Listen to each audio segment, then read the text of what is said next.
The Boston Bruins lose 4-3 to the Florida Panthers in a game where Florida was missing two of their best players in Barkov and Tkachuk. The Bruins played undisciplined and sloppy hockey for a period and a half. So I'm going to break down the highs and the lows of the Boston Bruins 4-3 loss today. So buckle up, Bruins fans. I'm here to give you the latest info on your beloved Boston Bruins. If you've been liking my Bruins content, please leave me a like and subscribe. If you've already done so, thank you, and let's get into it.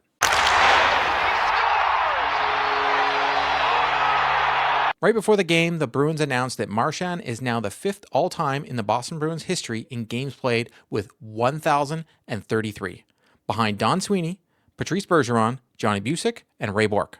The first period started out well, and Monty even rewarded the fourth line, which they really need to give a name, with getting the start to the game. I threw out a name on social media, calling them the Beach Boys, and a friend of mine suggested we just call them the real first line. Before the game started, we got told that Barkov, lower body, and Tkachuk, illness, would not be playing. The Bruins lacked discipline in their first game against Florida, and this was the theme in the first period as well. Boston gets on the board first, and stop me if you've heard this before, but the fourth line did it. Kastelic with a great effort to get the puck on net, and the puck has eyes and goes in. Judge thought it bounced off Beecher in front of the net, but the end they credit it to Kastelic. Beecher did a great job of creating traffic in front of Bob, and it's 1-0 for the Bruins. They do in fact give it to Beecher at the end. Not too long after though, Lowry makes a bad back, but it takes a weird bounce off Lindholm in front and sits on top of his pads. Swayman moves his leg and the puck falls in the net, and it's a 1-1 hockey game. This is where the Bruins' discipline again gets the best of them. Pastrnak is hit from behind by Greer and cut, and for some reason, there's no call. Zacha comes to his defense of his teammate and drops the gloves with Greer. Zacha isn't known for fighting, but it was great to see this kind of pushback. Yes, it's frustrating when calls aren't made, and especially ones like this, when a dangerous hit happens near the boards. It was 100% a penalty and should have been called, but it wasn't. It should have been over after Zacha drops the gloves, and the Bruins should have used it to inspire, but that isn't what happens. McAvoy, in his next shift, takes a stupid penalty for cross-checking that wasn't needed and goes to the box. On the power. One would think this would be a wake-up call for the Bruins, but instead, Pastrnak decides to get an interference call on his next shift after the hit, and Marchand has to drop the gloves to come to his defense. I've never seen Marchand's gloves come off so quickly. One might be able to say that Florida players skate towards Pastrnak, but Pastrnak saw him the whole way, and it could have been avoided. By the end of the period, the Bruins have 15 minutes in penalties to Florida's 11. If it wasn't for the stupid penalties, the game would be 1-1, and maybe even 2-1 Bruins because the ice was tilted in the Bruins' favor 5-on-5. The Bruins had the puck in Florida's zone most of the first period. Poitras once again looked great, along with the fourth line, but the Bruins' power play continues to look lost and can't get anything going.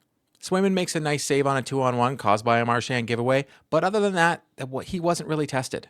Boston spent most of the first period in the box and yet still outshoots Florida 12-9.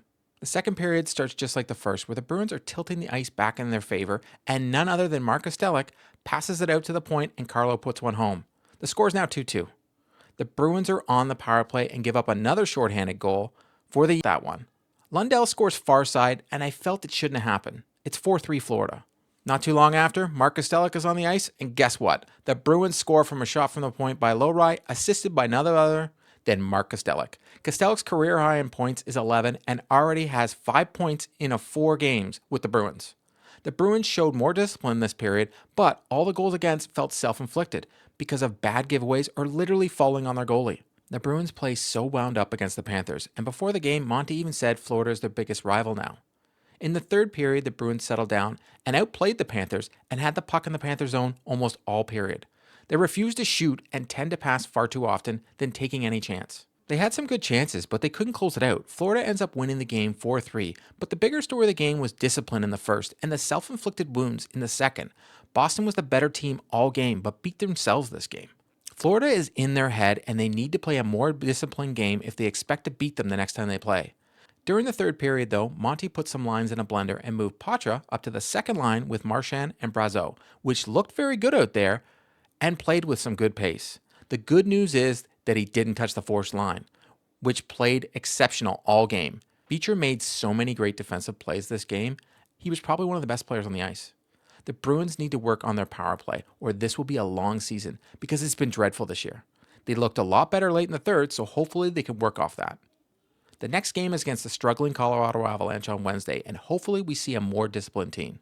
That's a wrap on today's video. To stay up to date on all the news surrounding the Boston Bruins, please subscribe and drop me a like. If news breaks surrounding the Boston Bruins, be sure to check out the channel. If you've already subscribed to the channel, thank you, and I'll see you next time.